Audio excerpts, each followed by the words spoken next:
Oke, assalamualaikum warahmatullahi wabarakatuh. Kembali lagi bersama saya di channel Dhamma Diva. Di video kali ini kita akan melanjutkan kembali proyek aplikasi e-presensi berbasis GPS dan foto selfie menggunakan framework Laravel. Oke, sebelum kita ke materi selanjutnya, yaitu tentang pengajuan izin dan cuti dan sakit, gitu ya. Nah, kita akan coba perbaiki dulu beberapa bugs yang mungkin ditemukan ya oleh beberapa subscriber gitu ya. Nah, yang pertama di sini ya, di bagian halaman karyawan nih, di bagian halaman karyawan ya. Nah, kalau teman-teman lihat ya, ketika kita klik tambah data nih ya, dan kemudian ketika kita klik simpan ya, klik simpan nih dengan kondisi keadaan si formnya masih kosong, nanti kan muncul sweet alert tuh ya. Nah, muncul sweet alert. Nah, kalau teman-teman perhatikan nih di bagian bawahnya si puternya itu dia jadi naik ke atas nih ya. Nih. Nah, ya kan? Tadinya di bawah, ketika diklik kemudian muncul sweet alert, dia si puternya naik ke atas. Nah, bagaimana cara mengatasi hal tersebut supaya si puternya tidak naik ke atas? Caranya yang pertama kita buka dulu si kodenya ya, kemudian kita coba cari di bagian master template-nya di sini ya. Di bagian layout-nya kita close dulu deh semuanya. Nah, di bagian layout, kemudian di bagian tabler.play.php-nya. Nah, di sini kan kita meload library sweet alert ya. Library sweet alert. Nah, kita coba buka ya dengan cara menekan Ctrl kemudian klik ya, Ctrl plus klik, nanti dia akan mengarah ke link yang link dari library-nya, atau teman-teman bisa copy aja, kemudian kita buka browser ya, kita paste, kita enter. Nah, di sini adalah si kode Java atau si kode library dari sweet alert-nya. Nah, kita bisa save ya, kita simpan di lokal. Ini kan dia, kalau yang ini kan tadinya dia connect ke internet ya, ke CDN ya untuk library-nya. Nah, sekarang kita akan download library-nya, kita akan simpan di lokal supaya nanti kita bisa ubah bagian kode si sweet alert-nya. Kita save aja menjadi filenya sweetalert.js aja ya. Sweetalert.js. Oke, kalau sudah kita save aja. Nah, di sini sebenarnya sudah saya download ya, sudah saya simpan nih di bagian download. Nah, oke. Kalau teman-teman udah download, nah ini kan ada filenya nanti nih. Mana? Sweetalert. Nah, ya, sweetalert.js nih ya. Teman-teman udah dapat filenya, teman-teman copy ya. Copy mana nih? Copy, kemudian teman-teman buka lagi VS Code-nya supaya cepat. Kita ke bagian folder F, kemudian klik kanan, di sini ada refill in file explorer untuk membuka folder project kita. Kemudian nah teman-teman masuk ke public ya, masuk ke asset JS, kemudian di library. Nah, teman-teman simpan si file sweetalert.js-nya itu di dalam folder asset atau folder public, asset, JS, dan folder lib gitu ya. Nah, di sini nih. Teman-teman copyin di sini, kemudian kalau sudah dikopiin, nah teman-teman tinggal sesuaikan kembali yang tadinya kita connect library-nya melalui CDN, sekarang kita langsung connect-kan ke lokal library kita yang tadi sudah kita download. Caranya kita masuk ke folder public dengan menggunakan kata kunci asset seperti ini. Kemudian masuk ke mana? Ke JS ya, JS, kemudian ke lib ya. Klik, kemudian ke ini sweet alert. Nah, ini ya asset ya, maaf nih sebenarnya awalnya itu harusnya asset, kemudian masuk ke folder JS ya. Nah, kalau teman-teman perhatikan di sini ada ya, ada sweetalert.js. Teman-teman enter aja. Nah, otomatis kita sudah connect ke library sweet alert yang ada di lokal server kita. Nah, sekarang kita balik lagi ke halaman data karyawannya, kita reload, kita tambah data. Nah, kita klik simpan. Di sini masih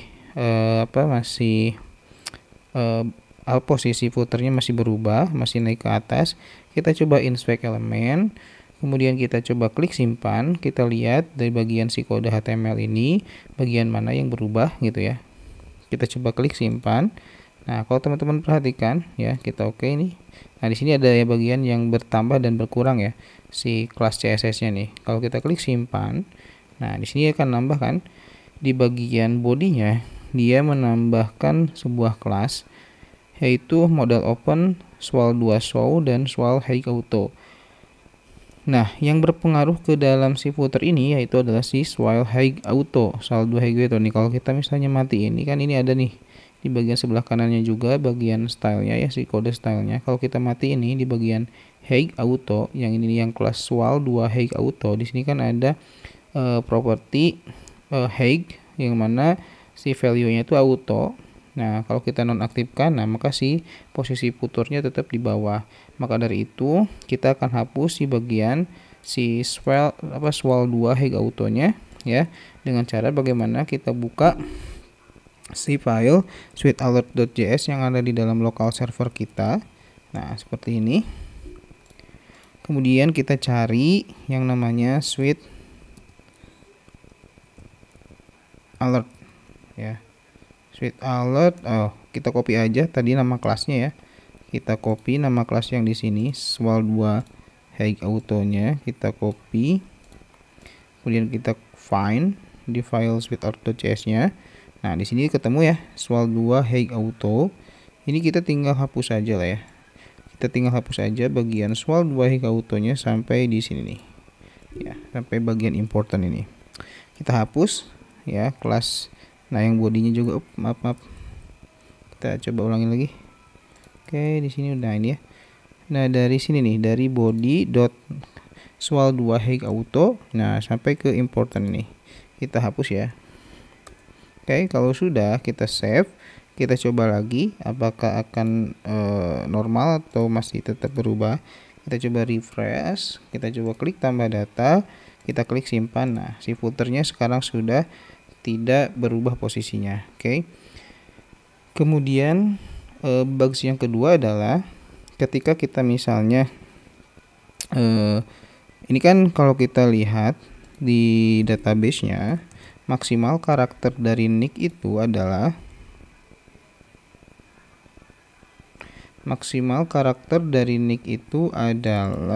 kalau kita coba cek ya di karyawan, kita klik desain tabel.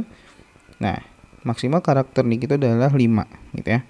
5. Nah, kalau misalnya kita isi lebih dari 5, misalnya 1 2 3 4 5 6, kemudian kita isi namanya misalnya ya, tes, kemudian jabatannya tes aja ya, kita ininya kosong gitu ya. Kemudian fotonya misal contoh ini, kemudian departemennya contoh ini Tasikmalaya. Nah, ini kan si karakternya lebih dari 5 ya, lebih dari 5. Dan ini memungkinkan ada spasi ya di sini ya. Nah, pertama kita akan coba mengatasi ini dulu ya. Kita coba tes dulu nih. Ketika misalnya lebih dari 5 karakter. Nah, di sini kan batasnya 5 karakter nih. Kita coba simpan. Nah, maka dia akan menampilkan error seperti ini, undefined variable message. Nah, undefined variable message itu kenapa? Karena kita buka ya di karyawan controller nih. Nah, di karyawan controller ini ketika si query-nya error, maka dia akan mereturn. Nah, mereturn ini nih, pesan warning yang isinya itu data gagal disimpan, kemudian ada si variable message-nya. Nah, si variable message ini diambil dari kode error. Nah, kode error yang sudah kita tanganin sebelumnya itu adalah kode error ketika nicknya sudah ada di dalam database. Ya, ketika nicknya sudah ada dalam database, maka di sini ada variable message. Nah, ketika tadi errornya itu adalah karena jumlah karakter yang lebih, gitu ya. Karena jumlah karakter yang lebih, maka di sini si variable message-nya dianggap belum didefinisikan, ya, dianggap belum didefinisikan. Nah, untuk mengatasi hal tersebut kita kasih else aja ya, karena kalau kita misalnya teman-teman bisa definisikan kode errornya ya. dan misalkan kode errornya setiap error yang ada, misalnya teman-teman bisa definisikan seperti ini. Misalnya kalau contohnya kalau kode errornya itu 23.000 gitu ya, maka pesannya itu adalah data dengan nick yang dikirimkan itu sudah ada ya. Begitupun dengan data yang ini, ketika error yang lebih dari karakter lebih dari jumlah karakter yang sudah kita tentukan di database gitu ya. Nah, ini kita tinggal cari kode errornya dengan menggunakan ini gitu ya. Dengan menggunakan ini kita idam dulu deh. Nah, seperti ini. Itu ya. Coba reload. Nah, maka di sini akan ada muncul kode 22001. Nah, teman-teman bisa definisikan setiap kode errornya, atau teman-teman bisa langsung aja secara global gitu ya. Di sini secara global gitu ya, memberitahu gitu ya bahwa kode atau query yang dijalankan itu error aja gitu ya. Kalau ini kan spesifik ya. Ketika errornya 23000, maka errornya itu karena nicknya sudah ada. Ketika errornya 222001, maka errornya itu terjadi karena kita menginputkan lebih dari jumlah karakter yang sudah kita tentukan di database. Nah, kalian bisa definisikan satu-satu. Misalnya di sini else if get kode 22001 misalnya, nick lebih jumlah karakter nick misalnya maksimal 5 seperti itu. Nah, bisa seperti itu, atau ya kita biar cepat aja, biar misalnya ketika ada terjadi error lagi selain kode yang sudah kita definisikan di sini ya, kita kasih pesannya aja data gagal disimpan. Misalnya di sini message-nya hubungi IT aja. Hubungi IT misalnya, coba gitu ya. Oke. Jadi kalau misalnya ada error selain yang ini ya, yang 23.000 ini ya, maka pesannya itu adalah data gagal disimpan, kemudian message-nya itu hubungi IT gitu ya. Hubungi IT. Oke. Kita coba reload. Di sini harusnya hubungi IT ya. Nah, data gagal disimpan, hubungi IT seperti itu ya. Nah, ini untuk bug kedua kita sudah perbaiki ya. Jadi itu karena error yang terjadi belum kita definisikan. Atau di sini gitu ya. Di sini kita bisa batasi jumlah karakter yang diinputkan. Nah, kita bisa menggunakan di sini, kita coba masuk ke karyawan indeks lagi, karyawan indeks ya. Nah, di bagian bawahnya itu ada model untuk input data di sini nih.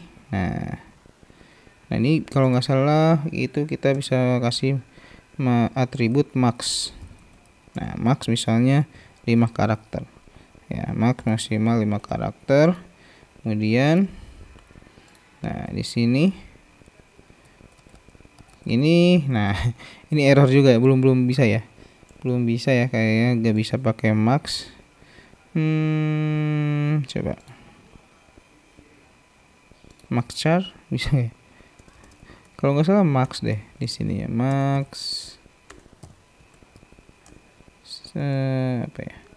max length nih, max length, maaf ya, max length 5 karakter. Nah, ini kita bisa batasi di sini ya, kita bisa batasi 1 2 3 4 5. Nah, ini nggak akan bisa lebih dari 5 karakter, itu bisa kita batasi dari situ gitu ya. Nah, kemudian di sini kan masih bisa pakai spasi nih ya, 1 1 1 nih, spasi 1 1. Nah, ini kan bisa pakai spasi ya. Nah, itu kita kalau misalnya kita pengen menghindari adanya spasi gitu ya, nah kita bisa menggunakan yang namanya jQuery mask ya, jQuery mask nih, masking, kita masking formnya ya, Nah, seperti ini. Di sini ada library-nya namanya jQuery mask. Nah, di sini ada dokumentasinya juga, teman-teman bisa lihat ya, seperti ini. Nah, pertama kita download dulu library-nya ya. Nah, sebelumnya sudah saya download nih, kita buka aja, kita ekstrak dulu ya, kita ekstrak. Nah, kemudian Mana nih? Nah, di this kayaknya di this. Nah, di sini ada jQuery mas sama jQuery mas.min.js. Kita copyin aja yang jQuery mas.min.js. Kita simpan sama di ini ya. Sama kayak suite alert.js, kita simpan di folder asset js lib gitu ya, di sini nih. Kita refill and explore lagi. Nah, kita copy di sini. Ya, samain. Jadi semua library JS kita simpannya di sini aja ya. Oke, langkah selanjutnya kita tinggal konekin atau kita tinggal hubungkan template kita ke si project kita itu ke mana? Ke si jQuery.mas.min.js-nya. Ini kan si URL-nya atau ininya sama kan ya? Di sini ya, sama dengan suite alert. Berarti kita tinggal copy aja duplikat si URL yang tadi suite alert, kemudian kita tinggal rubah yang suite alertnya menjadi jQuery jQuery sebentar. Nah, jQuery.mas.min.js ya. Setelah itu di sini, nah kita coba cek dokumentasinya. Nah, misalnya kita bisa gunakan seperti ini ya, .mas gitu ya. .mas seperti ini. Kemudian kita masuk ke indeks yang karyawan di sini ya. Nah, ini kan ID-nya Nick nih. Berarti kita tinggal di sini di bagian jQuery-nya kita tinggal tambahin nick.mas. Nah, .mas ya. .mas. Nah, kemudian ini format file yang diinginkan. Misalnya kalau misalnya kita pengen angka, isinya itu angka aja misalnya ya. Kalau misalnya pengen angka aja, sebentar, ada fiturnya. Basic usage-nya coba bentar dulu. Nah, kalau misalnya pengen angka aja, di sini kita tinggal kasih seperti ini ya, 000. Kan tadi 5 karakter ya. 5 karakter. Nah, berarti di sini kita tinggal kasih 1 2 3 4 5. Oke. Seperti itu ya. Oke, sekarang kita coba reload. Kita klik tambah. Nah, sekarang nggak bisa pakai spasi nih. Ya. Nah, saya tekan spasi ini nggak bisa. Ya. Ataupun misalnya teks yang lain, ya, misalnya huruf itu nggak bisa. Jadi cuma bisa angka aja yang diinputkan, 1 2 3 4 5 seperti itu ya. Atau 999 nih batasnya cuma 5 karakter. Nah, itu jadi validasinya kita simpan di awal aja gitu ya. Kita simpan di awal ataupun tadi validasinya bisa kita simpan di saat proses penyimpanan datanya. Oke, yang ini sudah bisa ya. Nah, tapi misalnya gimana kalau misalnya nicknya itu formatnya itu misalnya ada 1 titik ya dan lain sebagainya, mungkin ya misalnya pakai string gitu ya, bukan pakai angka, misalnya ada stringnya 111 strip misalnya gitu kan ya. Contoh misalnya kayak gini, si formatnya itu format nicknya itu misalnya tahun kemudian nomor urut misalnya, contoh ya sekarang 230001 misalnya, ada stripnya 23 strip 001 misalnya, 23 strip 01 misalnya ya, karena kan 5 karakter maksimalnya ya. Nah, teman-teman bisa atur sebenarnya jumlah karakternya itu sesuai dengan keinginan, tinggal setting aja jumlah karakter yang di database-nya juga ya. Nah, misalnya contoh di sini saya pengen formatnya itu 00, ini untuk tahun gitu ya, strip misalnya 00. Nah, 00 seperti ini. Jadi nicknya nantinya itu otomatis formatnya itu adalah seperti ini, 00 strip 00 gitu ya. Jadi tanpa harus kita menuliskan strip ya, kita cukup menuliskan angkanya saja 2301. Nah, kita menuliskan 2301. Nah, itu yang stripnya itu udah otomatis ya, nggak perlu kita tulis stripnya lagi. Maka dia otomatis mengikuti format yang kita tentukan gitu ya. Nah, ini ada stringnya nih. Oke. Nah, contoh, nah ini itu untuk bugs yang kedua ya, cara mengatasinya seperti itu. Jadi ketika supaya tidak lebih dari supaya si user tidak menginput lebih dari jumlah karakter yang kita tentukan. Nah, teman-teman bisa terapkan di yang nama, jabatan, nomor HP supaya tidak apa namanya, supaya tidak si user tidak melebihi batas ketentuan yang sudah kita tentukan di database gitu ya. Nah, contoh untuk yang nomor HP juga ya, ini kan nomor HP itu tipe datanya misalnya varchar 13 ya, varchar 13. Nah, ini misalnya pengennya angka sih nomor HP itu ya, nggak boleh ada karakter lain.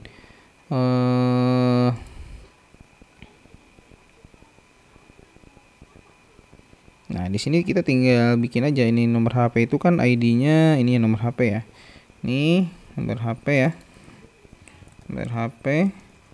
Nah, untuk jumlah karakternya ini tinggal tentuin aja di sini. 1 2 3 4 5 6 7 8 9 10 11 12 13 kan sesuai dengan jumlah karakter yang ada di dalam database. Ini ya, 13 nih. Oke. Jadi si user sudah kita batasi untuk penginputan karakternya, dan di sini hanya bisa menginput angka gitu ya. Nah, oke. Seperti itu.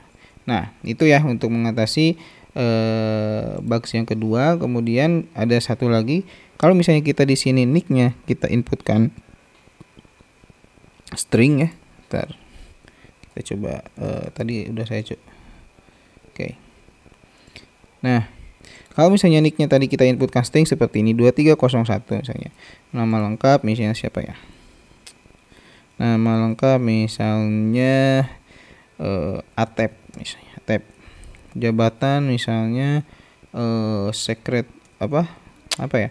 Jabatan misalnya security. Nomor HP misalnya 089123. Ini ke batas ya. Ini kita ngeklik mencet angka berapapun, kalau udah batas maksimalnya ini dia akan stop sendiri. Oke.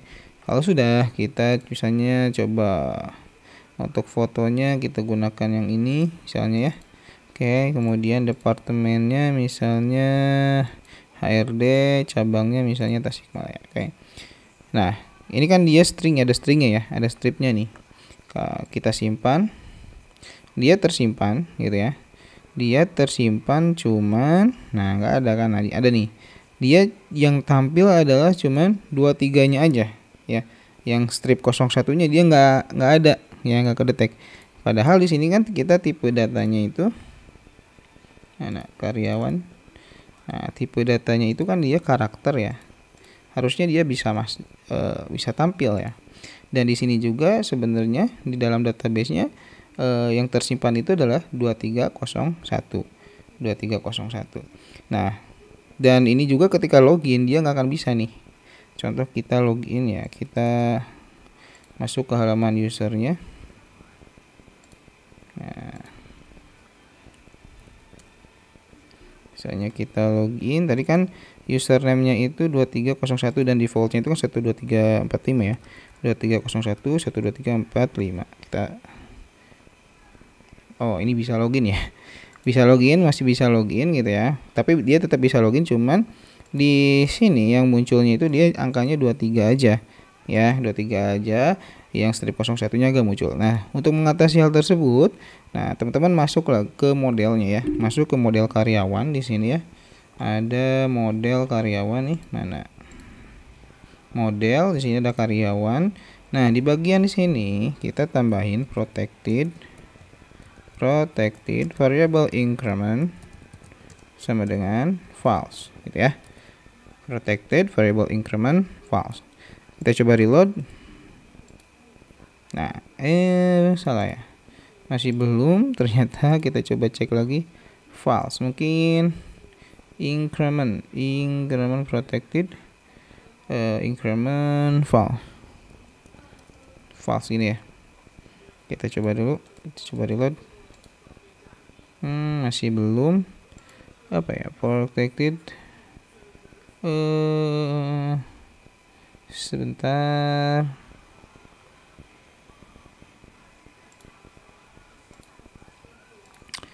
Oke, ini itu bukan increment ya, tapi ini tetap false. Ininya tetap false, cuman di sininya incrementing ya. Nah, incrementing.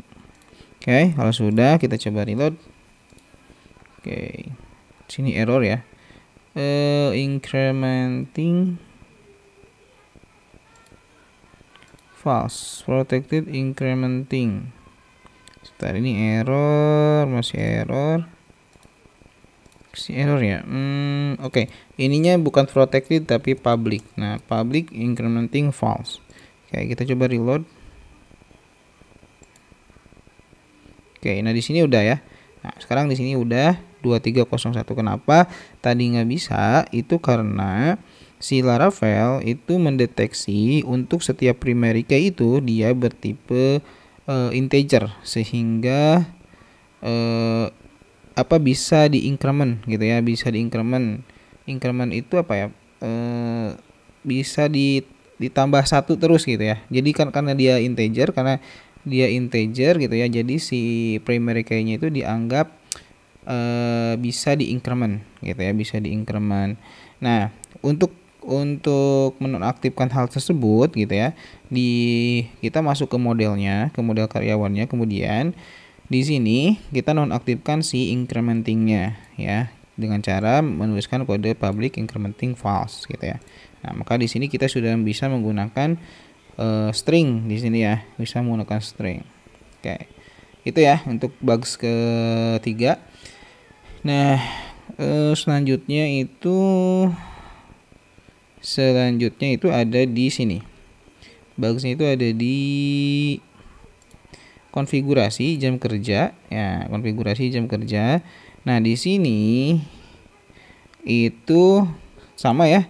Nah, untuk jam kerjanya untuk awal jam masuknya itu dia si formatnya masih kita bisa nulis banyak ya. Nah, ini kita bisa kasih format nih di bagian tambah datanya ya. Kita masuk ke jam kerja nih. Kita masuk dulu ke file jam kerja index jam kerja atau file jam kerja.blade.php ya. Jam kerja.blade.php, kemudian di sini di bagian modelnya, model input jam kerjanya. Di sini kan ada mana nih? Di bagian yang awal jam masuk, kemudian akhir jam masuk sama jam pulang. Nah, kita akan bikin maskingnya ya, supaya supaya si user bisa menginput sesuai dengan format yang kita inginkan. Tadi itu kan ada apa aja yang akan kita masking, yaitu form dengan ID awal jam masuk, kemudian jam masuknya, kemudian akhir jam masuk, kemudian yang terakhir adalah jam pulang. Nah, kita kasih masking di sini .mask. Formatnya itu adalah jam dan menitnya aja. Jam titik 2 ya, dan menit, seperti ini ya formatnya. Oke, kita coba refresh. Kita coba tambah data ya, misalnya nah, ini kita coba cek di bagian sini, kita coba klik angka 9999, ini nggak bisa ya. Jadi dia tetap formatnya itu 99.299 ya. Seperti itu. 8888. Nah, dia stop di sini gitu ya. Tidak terus menginput angka 8 gitu, karena kita batasi sesuai dengan format yang kita inginkan. Dan ini untuk titik 2-nya itu sudah otomatis ya, karena kita sudah menggunakan masking. Ya, itu. Kemudian di sini itu untuk bug yang berapa? Keempat ya. Nah, selanjutnya itu di bagian sini itu belum bisa delete ya. Delete-nya masih error. Nah, kalau kita klik delete. Yes, hapus. Nah, di sini dia nge-redirect-nya itu ke sini. Ke ke root yang ini nih. Harusnya kan dia ke jam kerja ya. Tapi untuk datanya itu terhapus nggak ya tadi? Nah, ini kan yang shift 1 nih, misalnya kita hapus. Yes. Nah, kita coba reload. Nah, ini yang shift 1-nya pun nggak kehapus ya. Oke, kita cek dulu, kita klik delete. Yes, hapus saja. Nah, ini kan ke SH01 delete ya. Berarti ke konfigurasi, harusnya itu konfigurasi. Coba kita coba rootnya, kita cek ya. Jam kerja delete ada nggak? konfigurasi jam kerja delete harusnya. Nah, ini rootnya belum kebuat ya. Rootnya belum kebuat, berarti kita buatin dulu root. Berarti itu kan post ya, post atau get. Sebentar, kita coba cek delete-nya ya. Di jam kerja index di sini delete confirm form submit. Berarti kita coba cek di sini form delete-nya. Nah, di bagian sini nih, mana ya? Nah, bagian sini nih. Berarti di sini post ya. Metodenya post. Berarti kita root post di sini ya. Tadi itu kan rootnya itu ke konfigurasi. Harusnya itu ya. Jam kerja, kemudian di sini nanti akan ada parameter data mana yang akan di delete. Misalnya di sini kode, kita samain aja dengan fieldnya ya, kode jam kerja ya, kode jam kerja, kemudian di sini delete. Nah, root ini akan mengakses controller, konfigurasi controller class, delete misalnya jam kerja, seperti itu ya. Delete jam kerja. Oke. Kalau sudah, nah sekarang kita tinggal sesuaikan lagi yang di bagian jam kerja.b.php-nya. Di sini kita sesuaikan URL-nya itu atau root-nya itu ke konfigurasi jam kerja, kemudian /parameter/delete gitu ya. Nah, sekarang kita coba buka si konfigurasi controllernya. Nah, di sini kita bikin function delete jam kerjanya ya, public function delete jam kerja. Oke. Nah, otomatis nanti kan dia akan menerima parameter yang dikirimkan tadi di URL ya. Nah, di sini parameternya itu adalah kode jam kerja. Kemudian, nah di sini baru sebenarnya kita udah bikin ya delete jam kerja itu. Delete jam kerja. Nah, ini nih.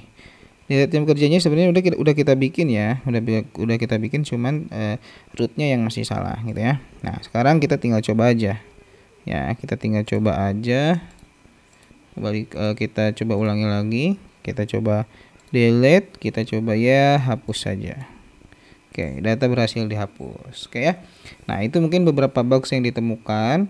Dan terakhir nih di sini ya, karena lokasi kantor ini sudah tidak kita gunakan karena kita sudah menggunakan lokasi yang ada di kantor cabang ini. Berarti yang menu lokasi kantor ini kita hapus aja ya. Kita hapus aja supaya tidak ambigu. Kita berarti masuk ke menu navbar. Ke layout ya. Di layout itu namanya apa, saya lupa lagi, layout. Nah, di layout admin ada sidebar ya, sidebar. Nah, di paling bawah. Nah, ini lokasi kantor ini kita hapus aja ya. Kita save, kita reload. Oke, untuk konfigurasi lokasi kantornya sudah tidak ada ya. Oke, itu saja mungkin ya untuk di video kali ini, beberapa perbaikan bug sebelum kita masuk ke materi selanjutnya, yaitu mengenai pengajuan izin sakit, cuti, dan lain sebagainya ya. Terutama di pengajuan izin ya, pengajuan izin nanti akan kita ada beberapa perbaikan. Sebenarnya sudah di video-video sebelumnya, cuman ada beberapa perbaikan gitu ya. Nanti bagaimana caranya si data izin tersebut nanti muncul di laporan presensinya gitu ya. Jadi tetap stay tune di channel Adam Adifa ya, dengan project aplikasi presensi berbasis GPS dan foto selfie ini. Dan jangan lupa untuk di share ya teman-temannya, supaya video ini atau supaya teman-teman yang lain juga bisa ikut mengerjakan project ini sama-sama gitu ya. Oke, itu saja mungkin di video kali ini. Terima kasih ya. Thank you for watching. Jangan lupa like, comment, share, dan subscribe. Assalamualaikum warahmatullahi wabarakatuh.